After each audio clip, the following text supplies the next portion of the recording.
Welcome to the final Health and Wellbeing Board of this council term. I would say where have the past 4 years gone, but I think we can agree they have been largely hijacked by COVID. But actually looking at the council chamber tonight, this is one of the busiest meetings that I've seen in the recent past. So hopefully this is a sign of things to come as we look towards living post-COVID. So just looking at tonight's agenda, the first item is apologies for absence, and I don't think we have received any apologies. Second item is declarations of pecuniary interest. Are there any declarations? No declarations. And then the next item is minutes of the previous meeting. Can we agree that those are a correct record? I see lots of nods, so we can move on to the main item on the agenda, which is living with COVID. I think I'm handing over to Dagmar for this item. Yes, hi, and good evening, everybody. So for tonight, I will give you, I've just got 2 slides, and the item comes in 2 parts. So first of all, a little bit of an overview how we are looking at living with COVID, and it's quite important to say living safely and fairly with COVID. So this slide just shows you the different phases. The first one is quite important. We call it the transition phase. It's basically winding down, but winding down and standing down in a way that isn't completely abrupt, but that tapers in a sensible way. And this is particularly important for settings with vulnerable people, particularly our care homes. The other important part is the vaccination program, because living with COVID safely and equitably requires vaccination as one of our most important ongoing measures. And all through the transition and winding down, we mustn't lose the focus on equity. That was particularly important for this board and its subgroup, and we are planning to continue that.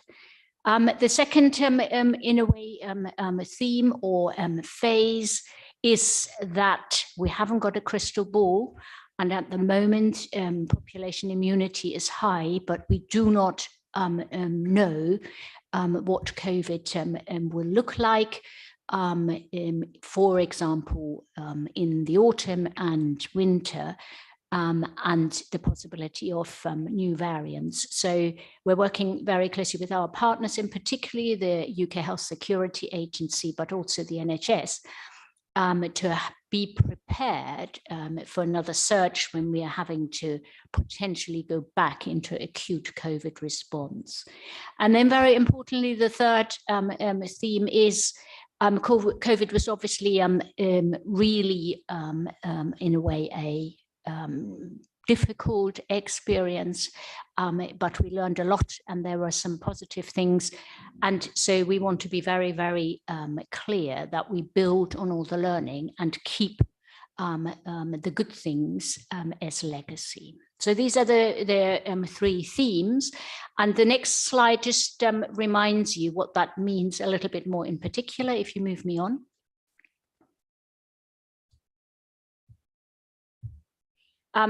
These are the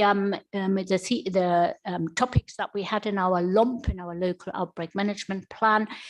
So you will be aware, surveillance, you haven't got all the nice graphs today because we are winding down, because with the testing going to be not universally available from 1st of April, there won't be any direct infection rates anymore. So I have no direct Merton data, but it doesn't mean that we're all of a sudden driving blind, but we will need to use national survey data. There are big surveys going on that measure infections, but they also measure population immunity, and we will have to get cuts and apply them to Merton. We also will continue to work very closely with the NHS so that we monitor impact on the NHS. Comms and engagement. There's a lot more emphasis now on civic duty and responsibilities. There are no more legal statute, and that is reflected in our comms. And we obviously have our community champion network that we want to continue. This is one of the areas where we continue and taper rather than having a cliff edge. Infection prevention and control. We want to embed or have already embedded the learning so that when the teams will be tapered down, that there is some legacy left, particularly in care homes and educational settings. So we've trained up lots of people already, and there are toolkits and training materials. Community testing, you will be aware that, as I said, universal testing stops at the end of March, and tests will be still available in care homes and adult social care settings, some vulnerable settings. We are waiting for the details, but generally the idea is that COVID is treated as any other respiratory illness. And if you think about flu, if you think you have flu, you normally do not have a test, but you stay at home until you get better.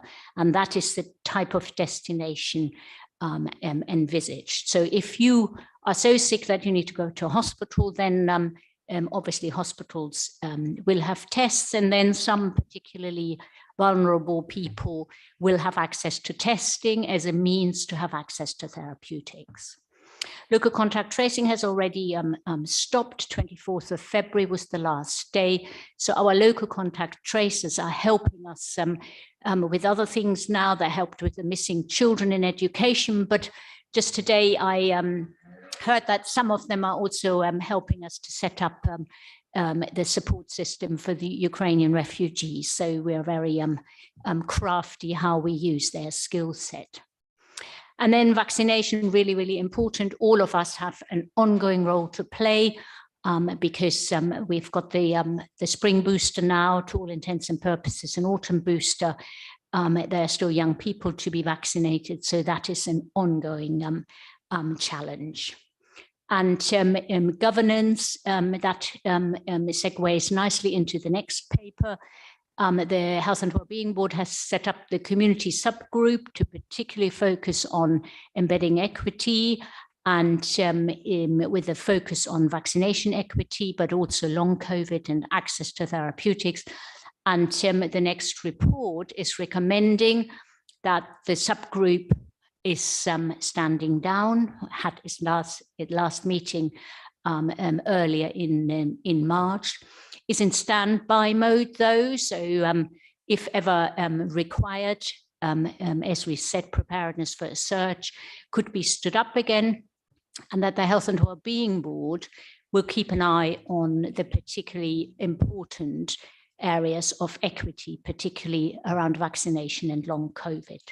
So that's in a nutshell where we are living with COVID, and also recommendation for the subgroup to be stood down. Thank you, Chair.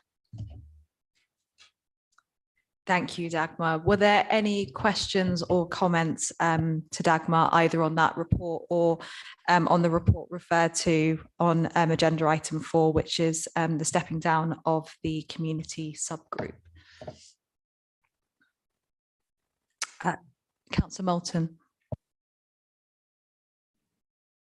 Thank you, and sorry I'm just not with you, but actually I suppose it's quite pertinent, but I've been in contact with a fair number of people with COVID at the moment, so so although I'm continuing to still test, and I'm somebody who's been pressing for continuation of testing, because I actually think that's one of the big preventions of getting it and causing more pressure, NHS and so forth, because it's something you can do yourself at home. But at any rate, I don't think I've won that battle, but at least I think it's still got an important part to play. I certainly think that the community champions and so on have been an excellent support for everybody, and I welcome that continuation and the continuation, albeit in standby if needed, of the subgroup, because I think that's been providing some excellent work and support throughout all this. So I just commend the reports and commend all the work that people have done. And yes, I am also intrigued by what's happening in support for the refugees. So certainly I'd welcome the use of any staff and people to provide that extra support, because clearly that's going to be another area for us on the Health and Wellbeing Board to look at, as to how people are integrated within Merton and into our healthcare, but also education systems as well.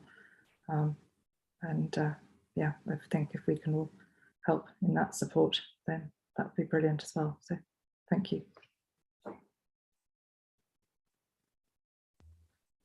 Thank you, Councillor Moulton. I think actually just to pick up that point on testing, I know, Dagmar, you mentioned that the details are still being finalised in terms of, I suppose, what settings would be eligible for testing. And I know that some of our voluntary sector providers do require staff to continue to be tested. And I just wondered whether there is any further steer on the specific settings, if you're aware, that would still continue to be provided lateral flow testing for free. Yeah, so I think it's fair to say that it isn't unanimous. It hasn't got unanimous support that the testing relatively abruptly is going to change from universal access to no access, but we are also not the ones who make those decisions. So we've fed back some of our concerns, and we've been promoting to be generous in terms of considering vulnerable settings. The only certainty I have at the moment is that care homes definitely will continue to test, and that is very welcome. At the moment, it doesn't look like support for Ascend settings, which we have been promoting, for parity as well, because obviously health settings are continuing to test, and in SEND settings, the educational staff works shoulder to shoulder with the health staff. And if part of the staff test and the other part doesn't, that has never really been particularly helpful. So there's some discussion and lobbying going on, but at the moment it doesn't look like it. The reason being that fortunately the outcomes, the impact of COVID in young children, even in those in settings, has been better than expected. And I think that is the rationale. And again, we're promoting also that there's more support for the voluntary sector, particularly for carers. But again, we haven't got certainty yet. But if you can put your good words in as well, then we might be more successful. And the other issue that we're expecting is that potentially the price of LFT tests might come down. At the moment, it's quite steep, and you will have seen there have been calculations. So if you want to continue to regularly test, for example, if you are a carer, it adds up pretty quickly. And with already big pressure on cost of living, it's yet another pressure to be considered with. So all of that is still in the mix of being discussed. Just quickly come back on that, because I did write before Christmas to our MP, and because at one point they were going to stop it, I think, well, they were talking about stopping testing for free before Christmas. So that, and I mean, my letter did go through to the minister and to get a response. And that response gave that UKHSA was the main body making those decisions. So this time round, when April the 1st was mooted, I wrote both to a UKHSA and copied to our MP, I have to say I haven't had a response from UKHSA, and obviously it's disappointing because as far as I can see, 1st of April is a sort of done deal.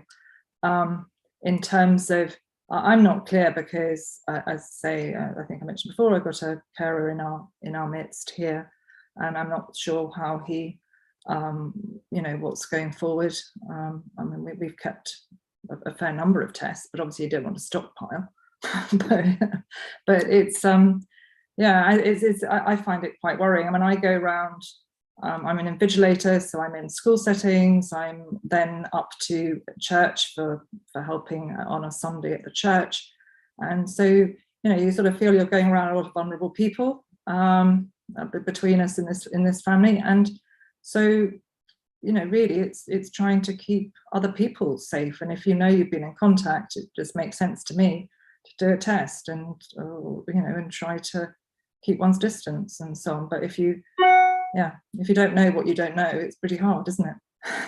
I suppose. But so yes, I feel a bit despondent on that, but I am comforted by a lot of the work that's going on here in Merton, and from your words, Dagmar. So thank you. Thank you, Councillor Moulton. Thank you. I think this is an opportune moment for us in the NHS to say thank you to Dagmar and your team. Wonderful work. You turned things around very short notice, and you established a culture of joint working. I think also this is a time to say thank you to the volunteers and the champions. Whenever I met them on a Wednesday afternoon or Wednesday evening, they were always collaborative. The questions were always positive. There was no negative tone to any of even the challenging questions were always purposeful, and you could see that they've totally understood where you were in the testing or we were in the looking after part. And I think it's really something which should place on record today as we wind this down, because I don't think without the champions or the volunteers, we would not have achieved. But all of us here, like people like me, we get paid to do this. We signed up for this from the day we became whoever we became, but these people at the hour of need turned up, which is wonderful.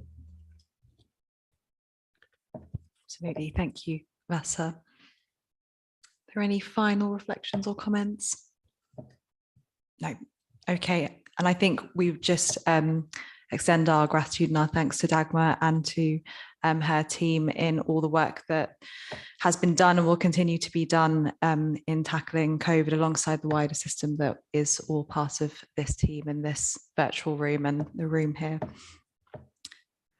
Moving on to agenda item 5, we have Chris Lee, who will be presenting some of the findings from Merton 2030 with a focus on health and wellbeing, looking at one of the biggest conversations that we've had with our residents across Merton. So I'll hand over to Chris. Thank you, Chair. I think Clarissa's just going to put up a very short set of slides. I think we've only got 8. And just to summarise what I aim to cover this evening, I suppose firstly, just to bring colleagues up to speed with where we've got to with Merton 2030, to say a little bit about the next steps that are planned by the council and hopefully with our partners. And then finally, I suppose a call to action really about how this board collectively, but also the individual organisations can contribute over the next few years to delivering some of the actions that we'll need to see to meet those priorities, to address those priorities. But firstly, if we could go to the next slide, please, Clarissa. I suppose the first point here is a thank you to all those around the room who contributed to the development of the plan. The high-level plan was signed off by Cabinet in February, and I've got some paper copies if colleagues are inclined to take one of those away. The electronic version is available online, and as you said, Chair, it is a product of the largest listening exercise the borough has ever engaged in, and that culminated with the set of priorities that are set out on screen there. That's a summarised version, as you'll see, and as I'm sure you're familiar. with the set of priorities. They go into much greater detail, and that high level plan was signed off. And we're now moving towards delivery and implementation of the plan. But given that this is Merton 2030, this isn't a quick fix, and this is something which we as a council are now starting to weave into our business planning processes. We're right at the foothills really in terms of the actions and the steps that we're taking in order to address the residents' ambitions that they've set out. And collectively, I hope that we'll be able to deliver much more. If we turn to the next slide, please, Clarissa, which is about delivery and implementation. And we've got a whole range of initiatives and work activity underway already across the borough. And some of those are identified here. The Workery in Mitcham, which is a co-working space for freelancers, for individuals, sole traders and startups, to help them to develop a successful business model. Similar to the model that we currently host in Wimbledon called Wimbletech, Health on the High Street. I know this board is familiar with that particular initiative with the pop-up health service on the High Street in Mitcham. We're launching a new apprenticeship scheme that's been particularly led by Children's Schools and Families, focusing on those, I suppose, more challenging in terms of their distance from the workplace, particularly young people such as carers who in those particular roles. We want to support them. And we're working on an app for local businesses to be able to connect more with customers who are used to dealing online, but those businesses are particularly small and aren't able to support their own facilities and their own apps. So we're working with a proprietary business app to be able to link them with those businesses and customers. There's quite a chunk of money already been set aside to support the delivery of Merton 2030. So in addition to 2 million that's been put aside for carbon reduction in the next 3 years, another 1 million has been put aside specifically for a range of other Merton 2030 activities. Quite a large amount of that invested in my department, focusing on cleanliness, improving street cleaning, improving enforcement activity, but also a pilot park ranger service.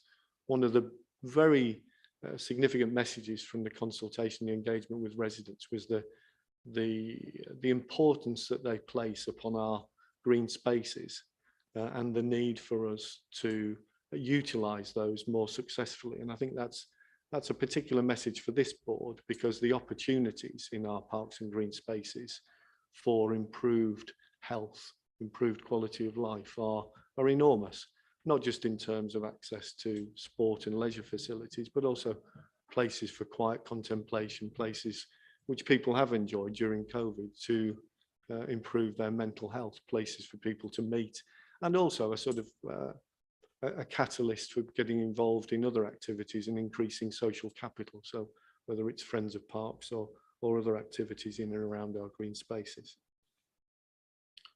We turn to the next slide, please, Clarissa, which is really just a fairly crude Venn diagram, just illustrating the connectivity, the overlaps across all of these 5 priorities.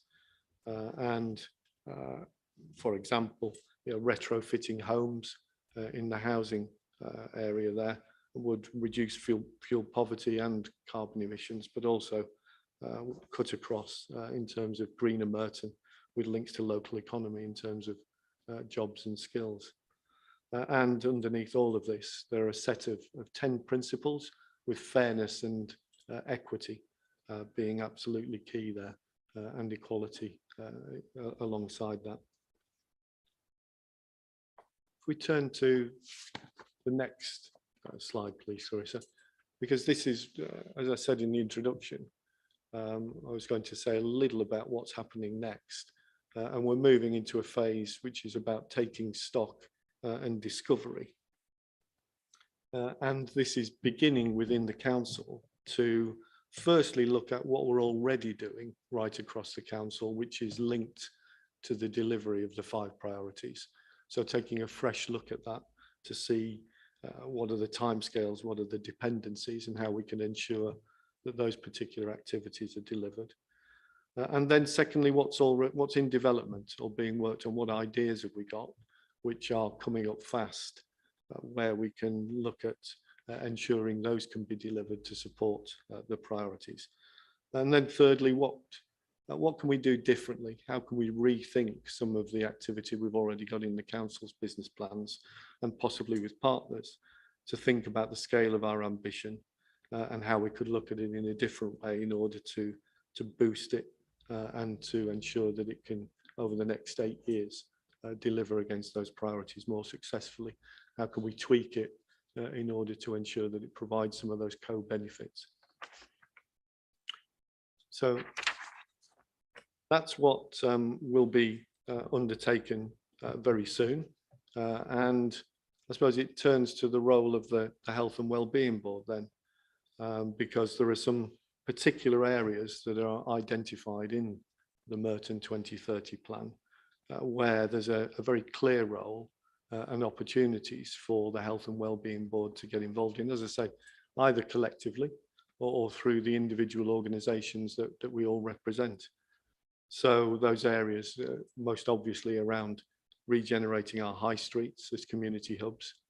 Just last evening in this council chamber, Cabinet received a report from Scrutiny Task Force looking at reinvigorating the high streets, and that came across very clearly from residents that they want to see those. They recognise that high streets are changing, that the power of the internet has moved us on from the way we used to use high streets, but they want us to invest more in those as good quality, healthy public spaces, and to use them more as community hubs, and to allow people to take more pride in those spaces, get more health outcomes onto the high street.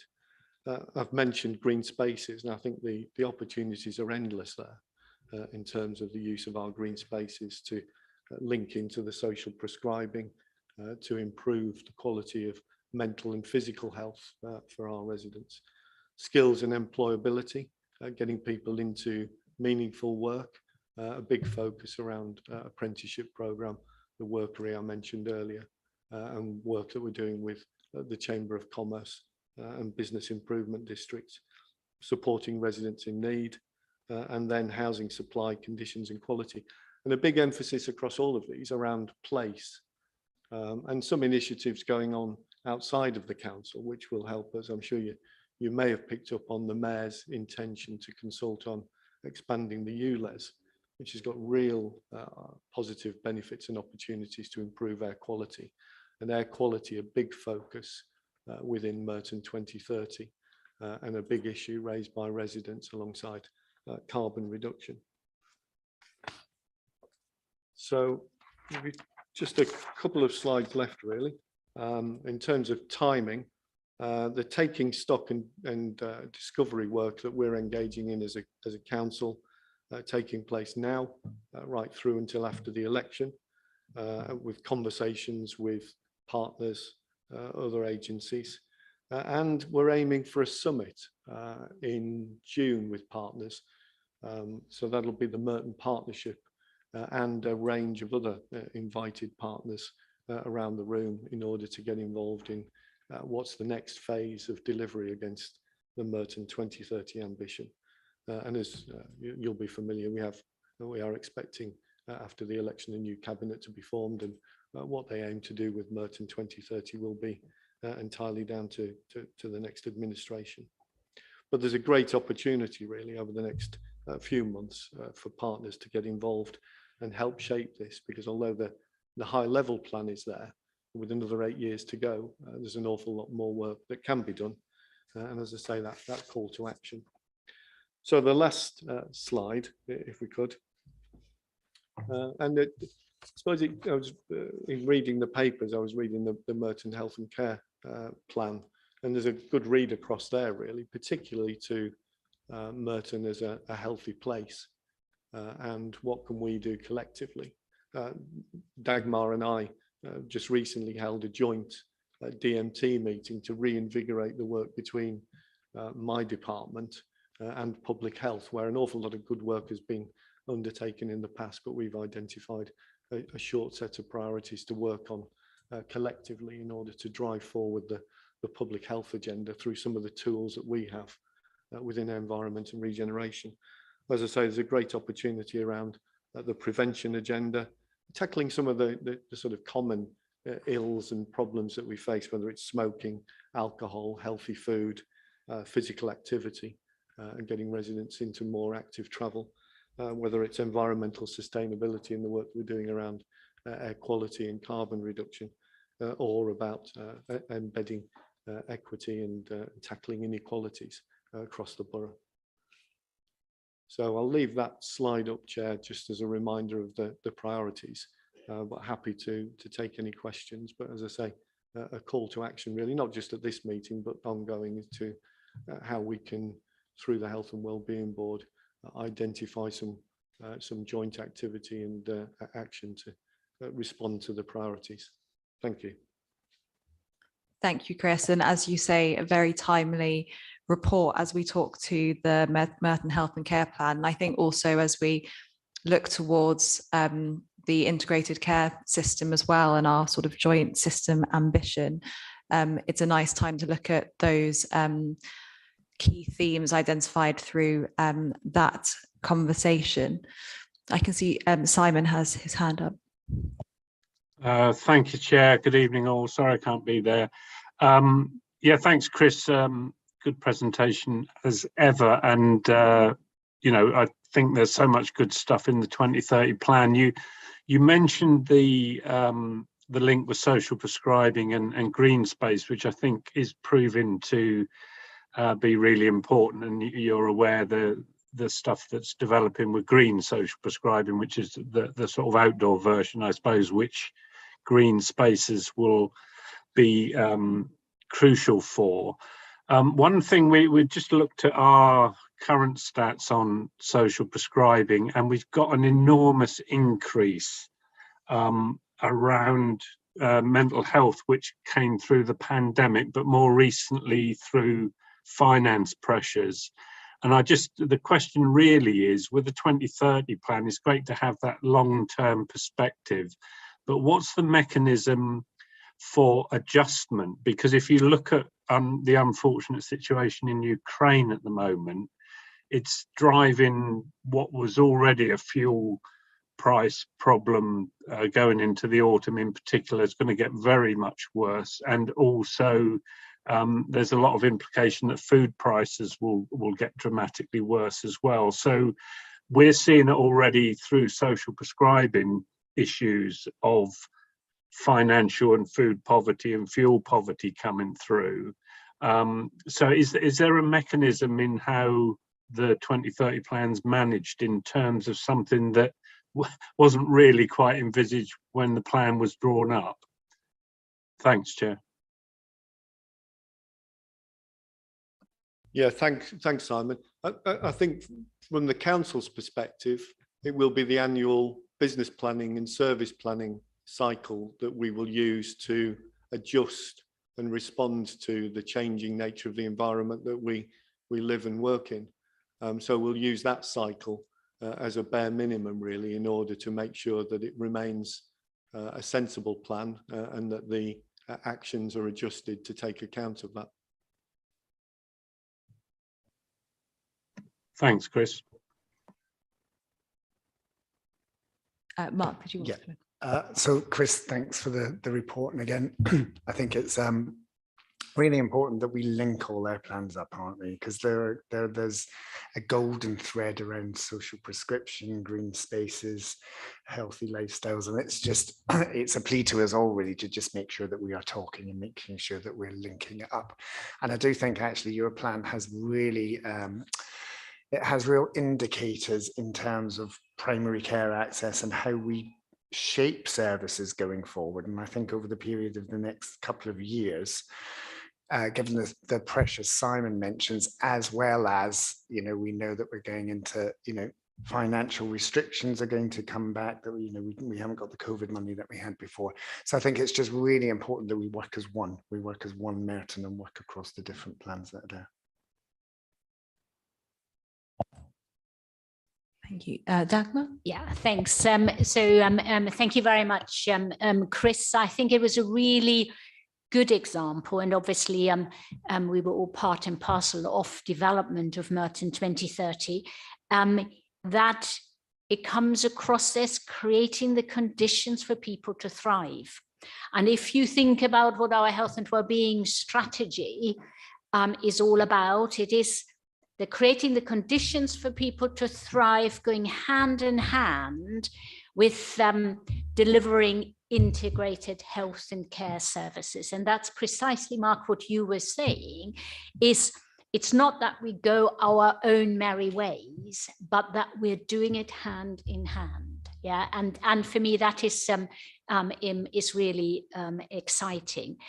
You will remember, as a health and well-being board, we have looked at the concept of health in all policies, simply again as a way of working and weaving the different approaches together.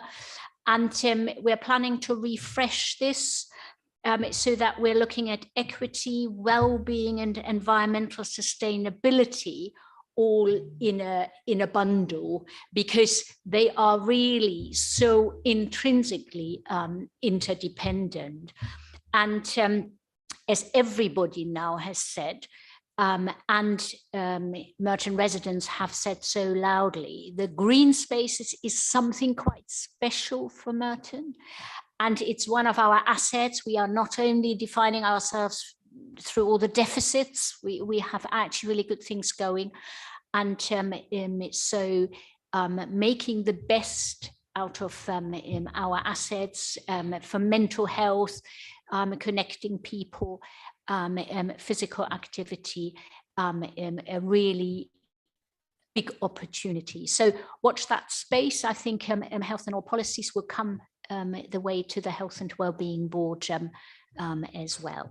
And thank you. Thank you, Dagmar. Are there any final comments or questions? Maybe just one from me, Chris, just in terms of, I think you mentioned sort of a summit where partners come together. I just wondered, because I imagine there are a number of examples of work that colleagues across the board will be undertaking that fit into those themes.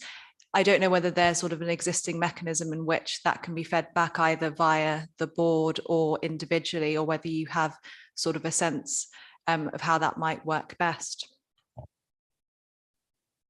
So if you don't mind, Chair, I'll take that back. I'm not the architect of that summit, but I know somebody who is. And perhaps I'll talk to John Dimmer and see how the board individually and collectively could best contribute in advance and hopefully at the summit. Great, thank you, Chris. And thank you for the presentation as well. Moving on to agenda item 6, that's access to primary care. And I think Mark Rillman is going to be presenting on this item. Thanks, Chair. And I'm assuming, Clarissa, you'll load my slides up. Thank you. So what we've got here is a bit of a hybrid of a paper, actually, because what we thought was important is that we, as we are living with COVID in a different way, is that we actually really start to look at access issues for our communities. So what you've got is a bit of a position statement and some facts and figures, but we do think over the next 2 years, this is something that we need to build, and we're touching upon some of the subjects already in different parts. So we wanted to give the board a kind of overview of primary care access at the moment. Next slide.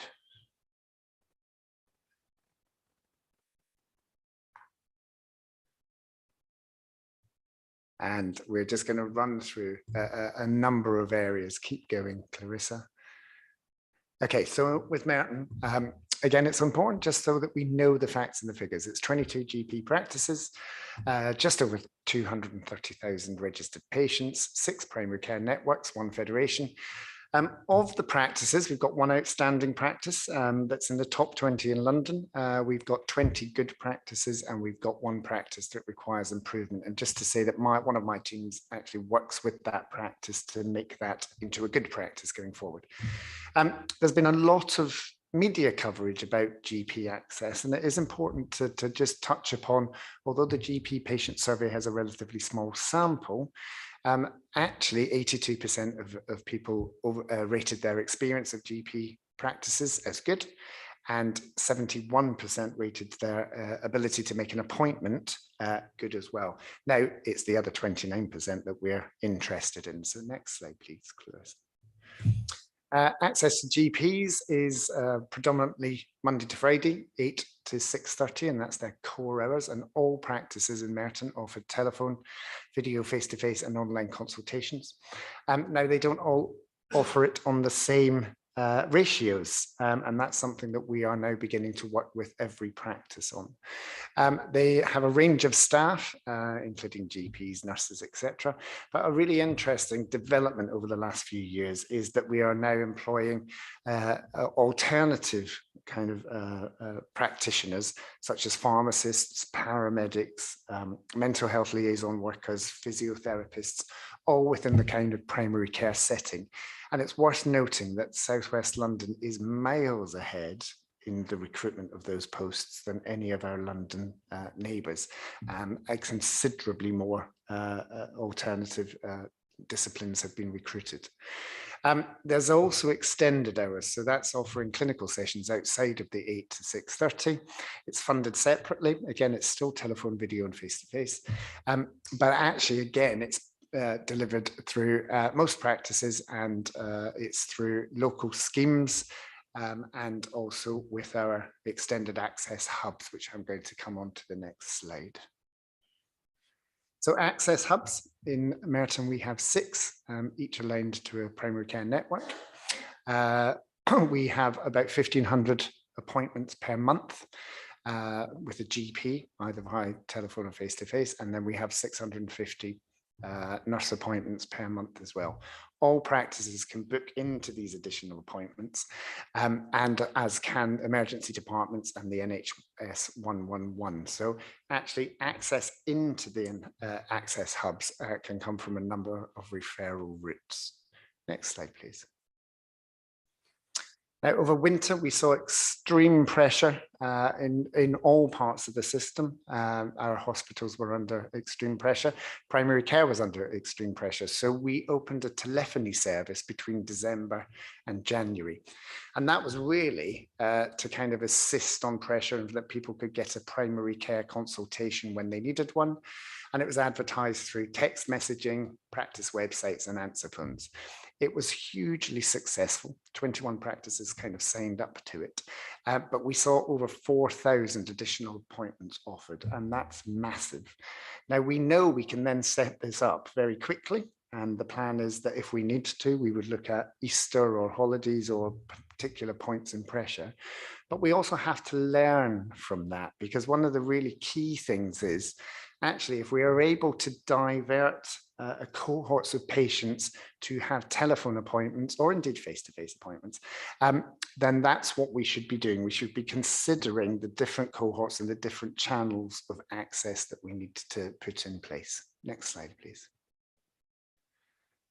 COVID vaccinations, I'm not going to spend lots of time on this, but just to say that we continue to do the vaccinations and we continue to work with our PCN sites.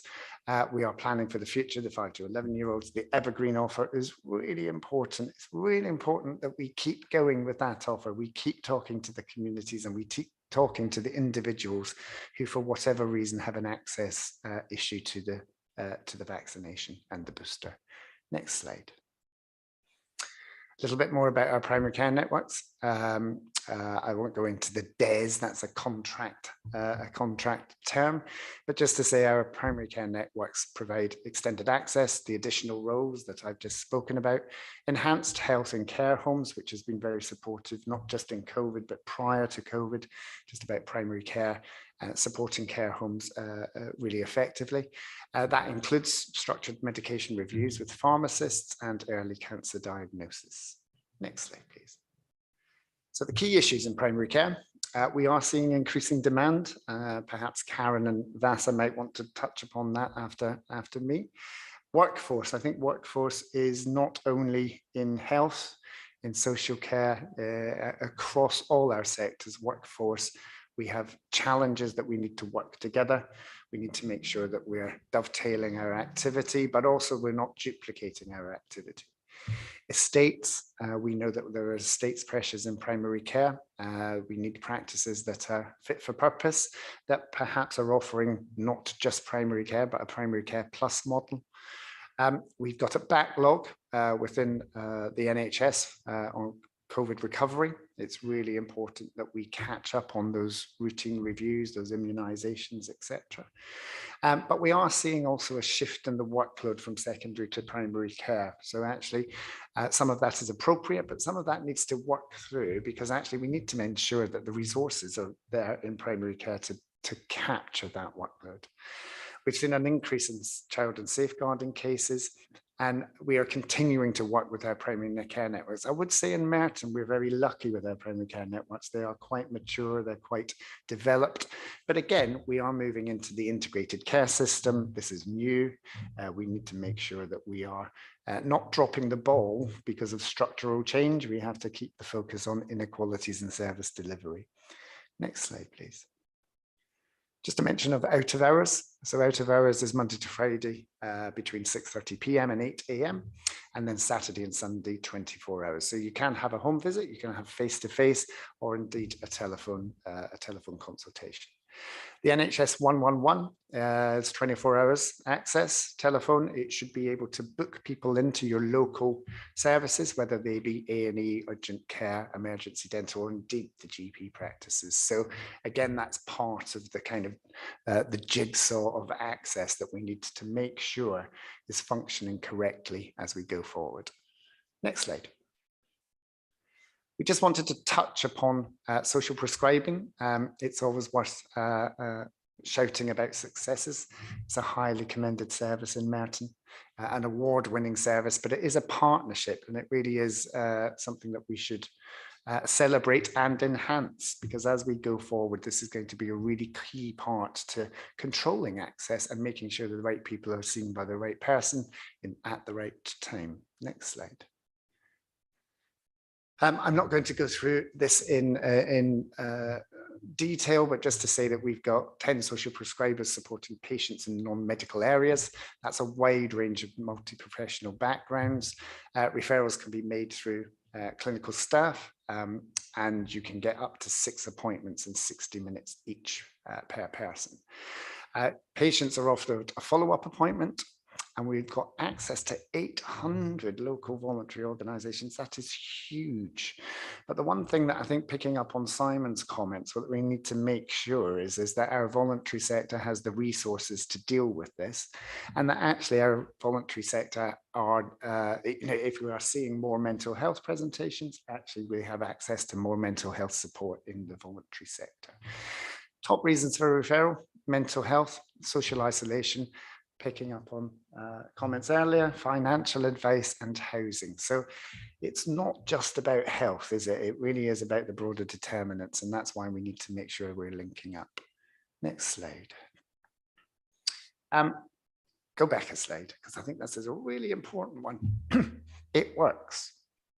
And it works because we have been able to look at wellbeing tools that basically show that life satisfaction, feeling worthwhile, overall happiness, decreasing anxiety, that actually the social prescribing model and making sure that people are directed to the right support really does make an impact and has a positive outcome on patient lifestyle. Next slide, please. The future of prescribing. I think Simon mentioned green social prescribing out. I liked his phrase, outdoor social prescribing. I think I'll use that in the future. But we also want to develop it into children and young people's social prescribing as well, and adopt a kind of cancer link worker model, which is currently established in Wandsworth. And we want to learn from our neighbours where they do great things, and vice versa. We want to share when we do great things. Next slide.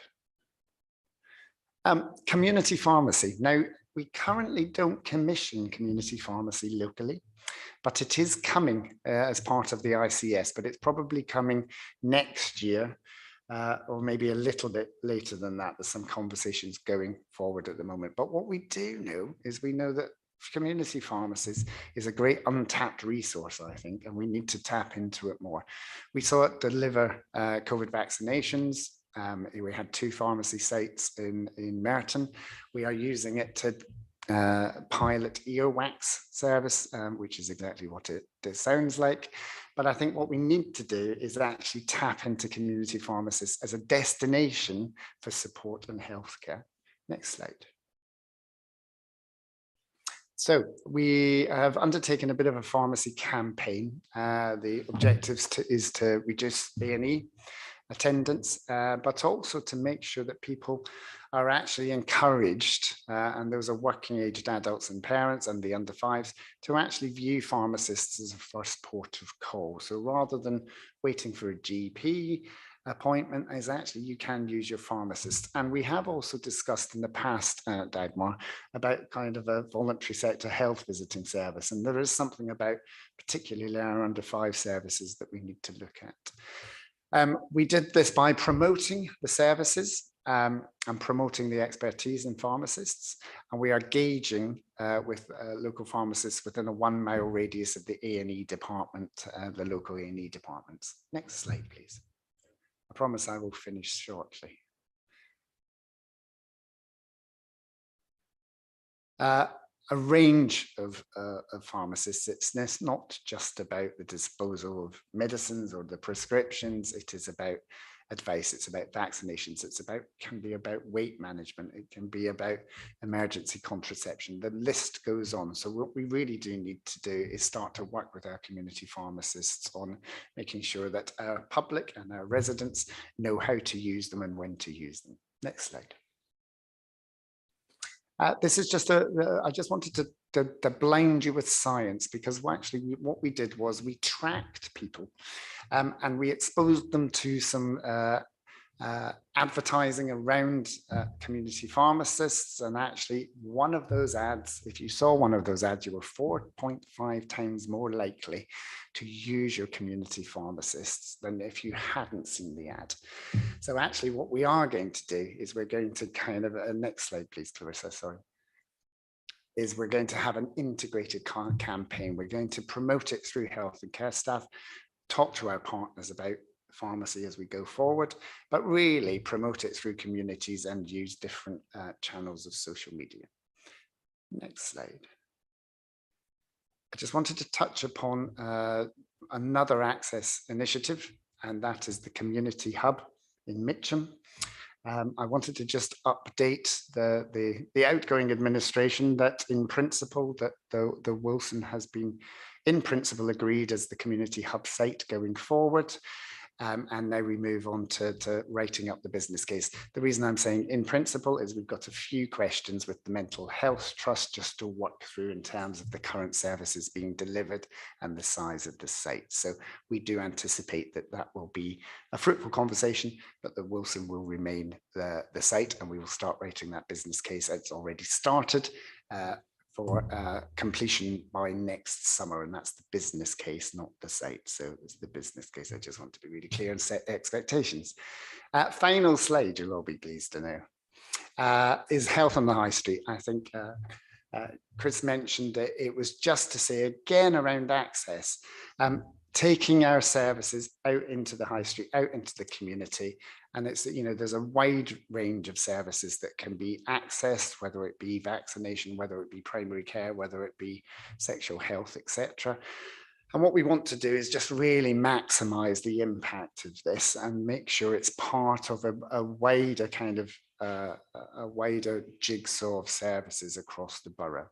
And when I said final slide, I was actually lying. There's one more slide, and that's just to say that within the health on the high street, we're starting with community libraries. We're looking at pop-up and community venues, and we're linking it to different campaigns, but there's going to be on-street engagement, and the vaccination champions are part and parcel of that going forward. I'm going to take a really deep breath and then ask for questions or comments. Thank you, Mark. You've taken us through hopefully the whole raft of primary care provision, but also I think a bit of an evolution towards the sort of preventative type provision as well as part of Health on the High Street, and also the Wilson. Are there any questions or comments for Mark on his presentation? Was that comprehensive that I can't see? Can I? Oh, Dagmar, yes. Yeah, so first of all, thank you, Mark, because I think not knowing what is on offer is often part of the issue. And the reason why we wanted to bring it to the Health and Wellbeing Board again is that anecdotally, we've got the GP survey, but all of us anecdotally through our networks do have the feedback that access, particularly to GPs, is not always straightforward. And we wanted to make sure that as a Health and Wellbeing Board that cares about access, particularly equitable access, that we really understand as a first step what is already out there, and then start to marry that in a way with the feedback we get, so that for future models like Health on the High Street, like the Mitcham Community Hub, we really tune in what combination of services are most useful for the need of our residents, because we can have our professional opinions, but it is really important to tune in and listen and hear what is it that hinders access. So I think it's a really good start. And in a way, Chris, it links as well into the Merton 2030 ambition, when we, for example, think around how we develop our estate, where are we putting what longer term. So I hope as a Health and Wellbeing Board, this is not like done and dusted, but primary care and access to the first, in a way, entry into the health and care system. This is so fundamentally important that it's a start of our engagement with this topic rather than the end, and really welcome. Thank you, Dagmar. Can't see. Oh, I can. Vasa. Thank you, Dagmar. You make a very valid point there, especially on the equity agenda. Access is so crucial and so fundamental that you get timely access. And it's important that we are not complacent in the NHS about the access. We, as Mark himself said, we don't hide behind the 71%. We have to look at that 29%, because those 29% may be the people who are disadvantaged by the issue with access. And when we talk about access, we also have to realize that we solve the access issue by doing prevention and self-care, pharmacy care, social prescribing, mental health support. If we get all that right, then we will solve the issue of access. And I think this, both the paper from Chris and the paper from Mark actually need to be married together, because it's about creating the environment on the high street, in the green space, in the health space, working together. And I would hope that one day, my lifetime, we actually stop calling things the public health agenda. I think it has to be the citizens agenda. It's not under Dagmar's directorate, not on a floor in an office issue. So as public servants, when you look at something, we follow the Nolan principles by instinct. We don't actually say, oh, think of Nolan and then get it right. We know that we got to get it right, and we know that we got to be Nolan compatible. Similarly, I would challenge all of us in everything we do. Do we pass the test of prevention? Do we pass the test of equity? Do we pass the test of justice? These have to become second nature to us. As much as Nolan is second nature to us on the issue of probity, we got to get it right that every department, every floor, every officer, every healthcare worker remembers that whatever we do passes the test of equity, fairness, and prevention as an instinct, not as a bolt-on, as an instinct. And if that day comes in my lifetime, I'll be happy. Mark, did you want to come back at all? Thanks for that. And I think all really good points. I think one of the things that we shouldn't underestimate, though, is that it's not just about the service delivery. It's about working with our communities on access and how they access services and where they want to access services and what works for them. Because, you know, it's not just about a GP practice or an A&E department. Actually, when we are implementing some of these new things, we have to be consistent in the delivery. We have to let people get used to it. We have to work with communities in promoting it. So I wouldn't underestimate, we've also got a lot of work to do with our communities when we deliver things in a different way. Thank you, Mark. Thank you for your presentation. I think it very nicely actually moves us on to agenda item 7, which is a refresh of the local health and care plan. And I know that Gemma Dawson is going to present that for us. Yes, hi, good evening, everybody. I'm Gemma Dawson, and I'm taking over the mantle from Jen Goddard, who's done a lot of the work who may previously presented to you at the meeting in November.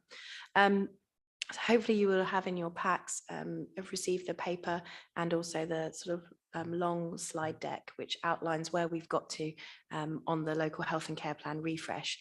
And the purpose of bringing it today is really to give you a flavour of the detail that we're doing and building on the summary document that you discussed at your November meeting, which had identified some of the key priorities to focus on over the next 2 years in partnership.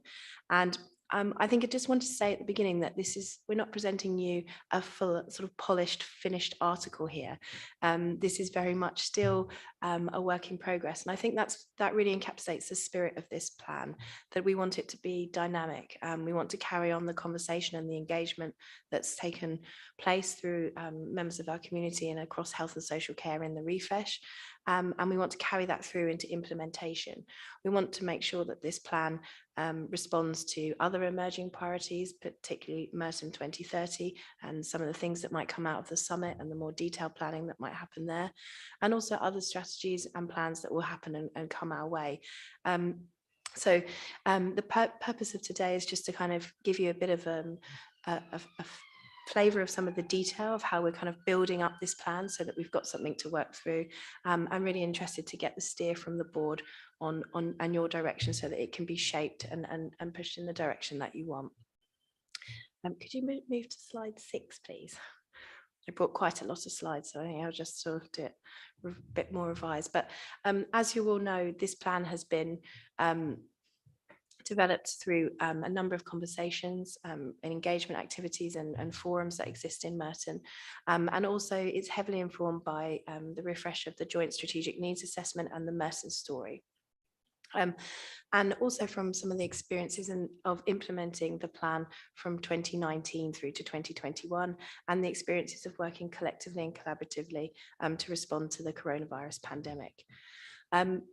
As you also remember, this plan isn't everything that we do in Merton. It's just those things that really benefit from a partnership approach. So it's just distilling out the key things that we really need to work together on to make the greatest impact. And you can see here the vision that we have for this plan over the next 2 years of what we want to do, and then how that translates into each of the 3 life course areas. You can just move to this. Is great. And I just wanted to highlight the kind of key principles of the plan. So there are some specific focus areas, and we want to focus on specific issues where we know we need to have a targeted approach. There's some general themes around improving access and information, and as picking up on the things we've just discussed about exploring innovative and new ways to improve access so that all of our residents can have the best chance to have a health and to improve their health and well-being. But across that, there's also golden threads. So about strong things around reducing health inequalities and embedding equity in everything that we do, making sure that we take an evidence-based approach using population health management to inform and measure the impact of what we're doing. There's also strong overlap in terms of looking at sustainability and making sure that Merton's a healthy place. And through all of that and everything that we do in this plan, we want to make sure that we're engaging with service users, patients, their carers, and the wider community so that this work is developed with and by the people in Merton. If you could just move to slide 8, please. And I just want to take an example. I'm just going to talk in detail about Live Well. So if you could just flip to the next, sorry, yeah, I did give Clarissa too many slides, but so I just want to talk in detail about Live Well. So for each of the 3 life course areas in the plan, we've identified thematically a sort of what we're going to be focused on, sort of 3 key areas as a rule of thumb. So for Live Well, we really want to change how people access health and wellbeing services. So this picks up on the themes we've already discussed this evening around exploring new models of care, new innovative ways, joining up what we've already got and working collaboratively. So Health on the High Street's the key project there, and also looking at taking learning from other areas in South West London about looking at approaches to improve ethnic disparities in mental health and how we can work differently to make sure that everybody gets access to the services that they need. And also strong ideas of making sure that we can tackle obesity and by improving the personalisation that we have. We want to improve the access and information to primary care. So again, it picks up on some of the themes that Mark just talked in his presentation about pushing through that, that we promote all of the different routes that we have, particularly around pharmacy, and also making sure that everybody has access and how we can work collaboratively to share the information.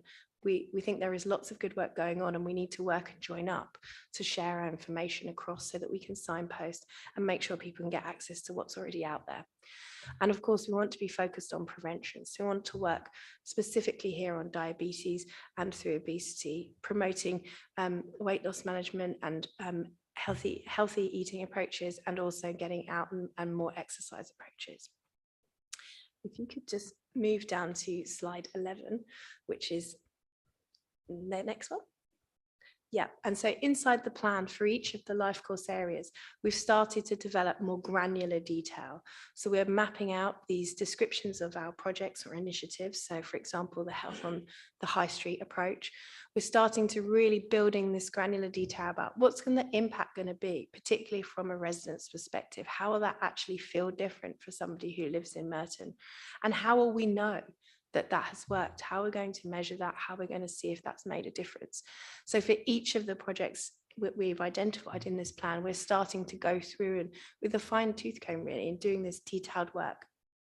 And it's our hope that we will drive the implementation through our well-established Merton Health and Care Partnership Board, which has all of our partners across the borough working together, meeting monthly, so that we can monitor progress, our implementation, and steer and guide to make sure that we're getting the results that we want.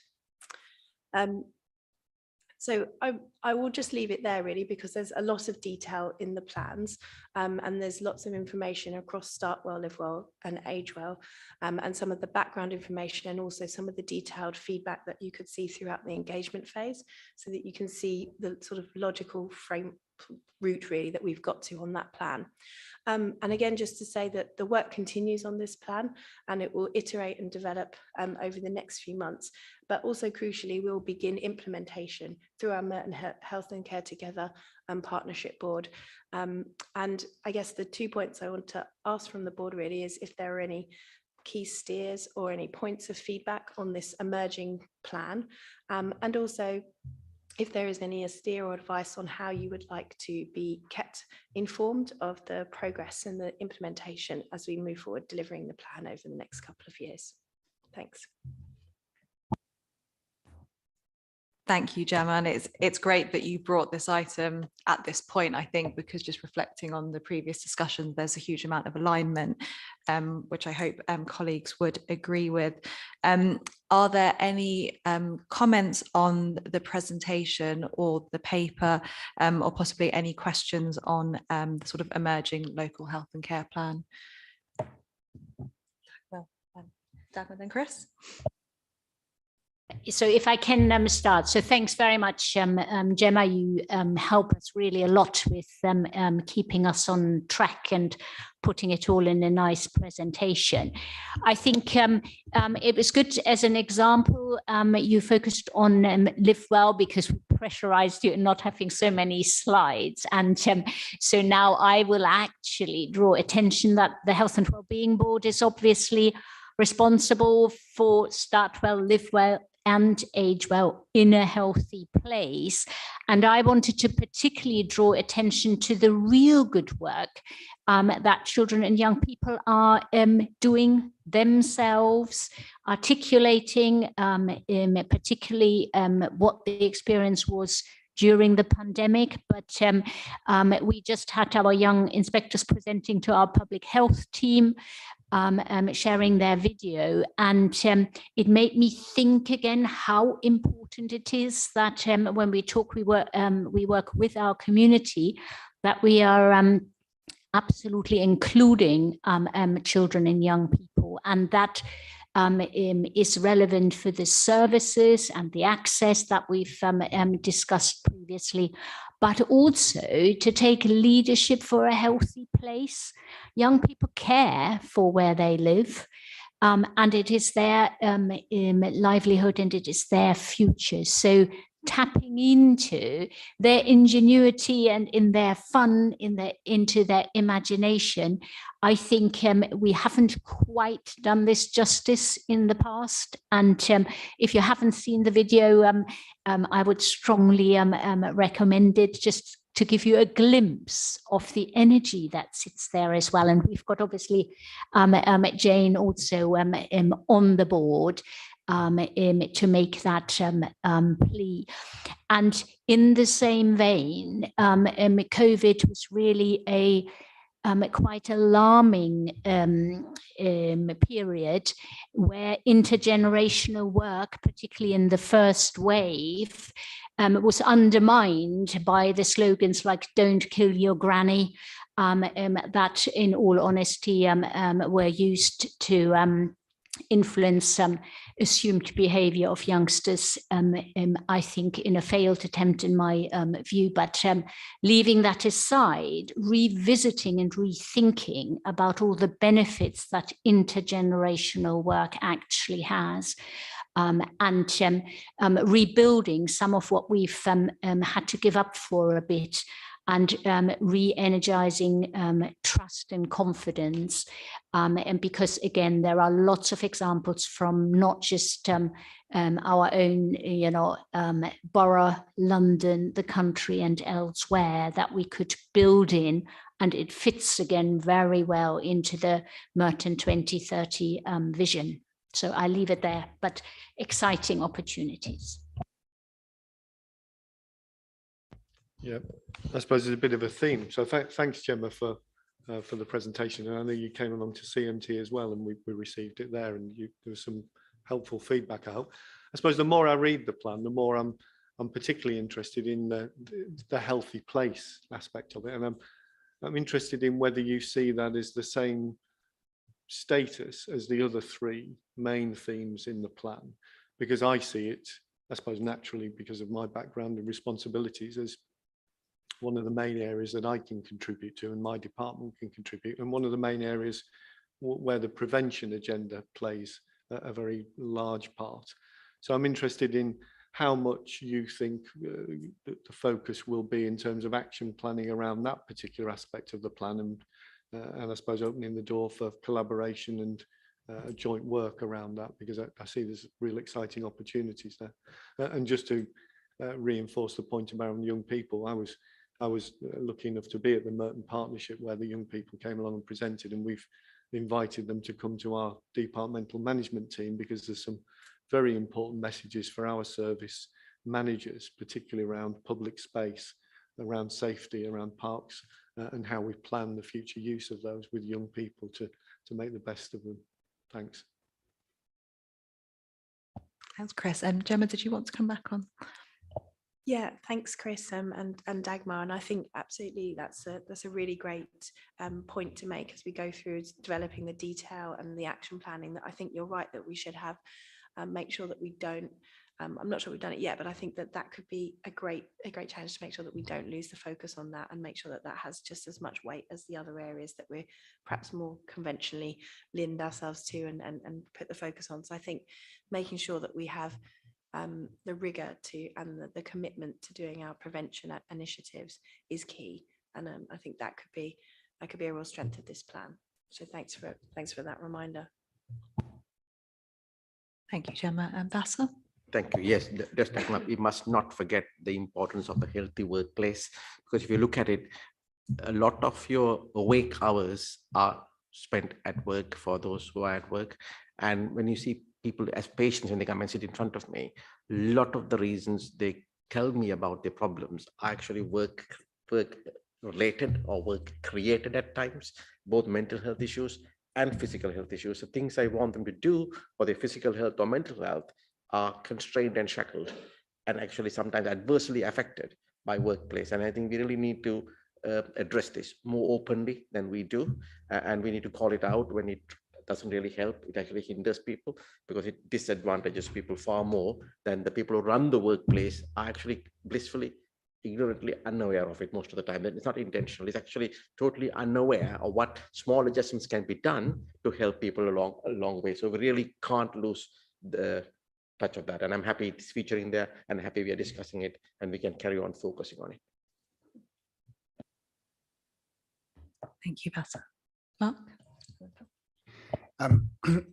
I just think wouldn't it be wonderful if this time next year our young inspectors were presenting this plan, that actually that our residents, this was their plan for what they wanted to see. So I think that how we capture that voice, we are officers, we should be there to deliver, obviously, but I just think there is really something about, you know, engaging with our communities, letting our communities tell us what's important to them, and I think that's across all three presentations we've had today. And then the thing about population health management, my heart sinks whenever we use those three words, because I think it's really important that we don't think that this is something terribly new and that we're waiting for a shiny data set, because we've been doing this. We've got public health data. It's about evidence-based interventions. So it's like, let's not wait for that shiny deck of papers, because they may never arrive. But we do know a lot about our communities, and we know a lot about where we should be aiming our services. So we should actually just get on and do it a little bit. Thank you, Mark. Phil? So I guess similarly linked, and I think there was a point to bring this up in all three presentations, which is around, and I won't use population health management or data, but it is that information, that intelligence that we get back from what we put in. So I think we're quite strong on it in setting that up from the outset when we're designing plans.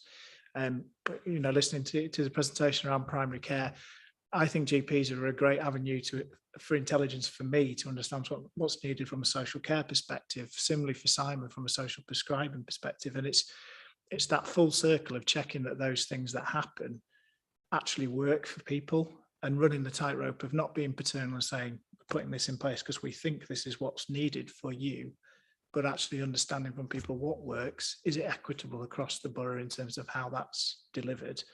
And that will help these plans be more agile and hopefully successful than just the long term looking back. Have we delivered over 5, 10 years, etc. Thank you, Phil. Jane? I suppose just building on the point that people have been making. So I think it would be great if the young inspectors did come back and present, but I think it might also be, we could think even more strategically than that and think, should we have a young inspector on health and wellbeing? But I'm thinking of lots of things we've discussed today and how we want to get those messages out to our communities, and they would be great in terms of being champions there. They link in with lots of so they sit on strategic boards in terms of CSF, in terms of children, schools and families, but sitting on some other strategic boards I think would be really helpful to spread that message. So maybe we could think about that. Thank you, Jane. Gemma, did you want to come back on any of those points? Or? No, just say thank you for those comments. That was great. Great. I think those are all the comments and questions. So thank you, Gemma, for presenting, and we look forward to seeing as it evolves and develops. So I think we're on to agenda item 8, which is future meeting dates. And Bola, I think you might be telling us a bit about future meeting dates.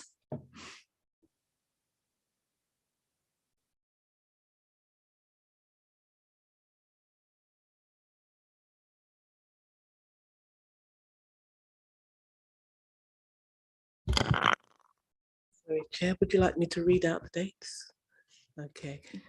So the dates that were decided by Council was 21st of June, 2022, 20th of September, 2022, 29th of November, 2022, 24th of January, 2023, and 28th of March, 2023. Lovely. Thank you, Bola. I think we can all agree those dates for future meetings. And just before we do formally close, and I realise that I have managed to chair quite efficiently this evening, earlier than usual, but I just wanted to close tonight's meeting, the last of this term, with a few words, as I know this will be the last for some of us. And I firstly wanted to pay tribute to Chris Lee, who's the Council's Director for Environment and Regeneration, who will be retiring at the end of June, I believe. I know that Chris will be a huge loss to the Council, and I know firsthand, as I've had the privilege of working with him not only on this board, but also as my Director across Transport and Air Quality. To me, Chris has always been the voice of reason and has an expert skill in staying measured and balanced, even when possibly the politicians among us may come to him with a complete 180. But more seriously, Chris has actively helped lead health and all policies, as Dagmar mentioned earlier, and also our ambition to tackle inequalities in his department, which I think shines through as part of Merton 2030 as well. And Chris, I know I speak on behalf of the whole board when I say thank you for your, I think, almost 13 years of service to Merton. And I hope that you also see the seeds that you've sown during your time here continue to develop over the years and decades to come. And I think this is just a small gift on behalf of the board, which I will lift up.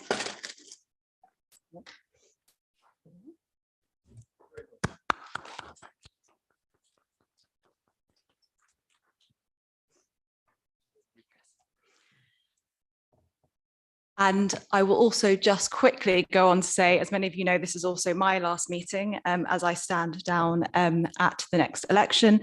And I just want to say that I feel really privileged to have been part of this team that's really working to make Merton a better, healthier and fairer place. And I'm really glad that we have been able to see that throughout the course of tonight's meeting.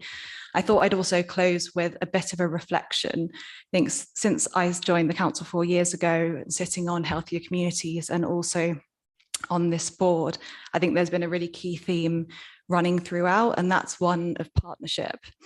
And I've seen this through two lenses over the last 4 years. I think the first is through the sort of integration mandate that came through STPs and ICSs and ICPs or ICBs. And then the second is through the lens using COVID as an example of actually the reality of how we came together, thinking about the community hub, the safer discharge for people, care home residents who were being discharged, or surge testing. I think that's really testament to the true nature of partnership across Merton. And I think colleagues would agree that you can't mandate the partnership that we have in Merton. And really in Merton, our residents, our communities are hugely lucky to have the team and the extended team that the board members represent.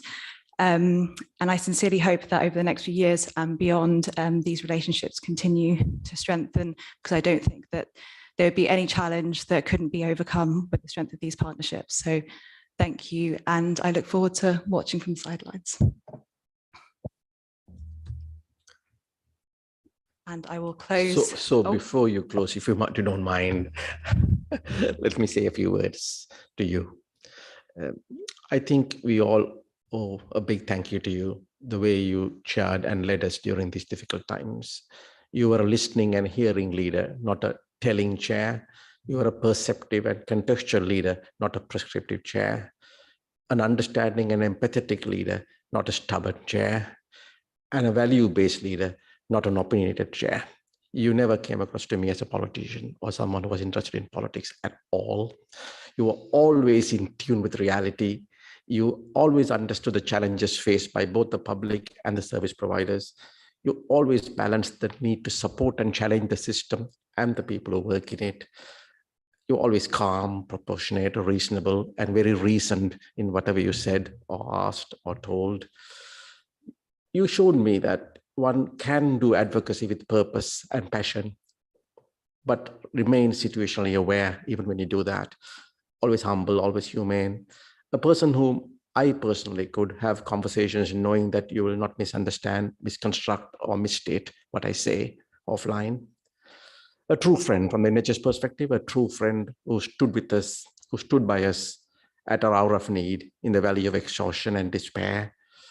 I think it was my good fortune that you became chair at the same time as I did, and I hope your predecessor doesn't misunderstand what I just said as he stepped down at the time I became chair. I think that one day you will look back and remember the days in Merton when the clouds were grey, when the mood was fear and fatigue, when the noise was of sirens and not of birdsong, that you were the chair of the Merton Health and Wellbeing Board, which looked after the interests of the people of Merton. So may I say to you, may my successor be blessed with a chair as great as you. May Merton build on all the good work you have led on, and may you succeed in all your future endeavors. Thank you.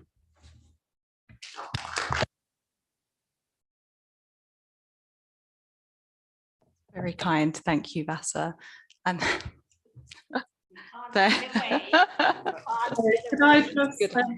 this is our appreciation and gratitude. Thank you. You have been a fantastic chair. Very kind. Thank you, Dagmar.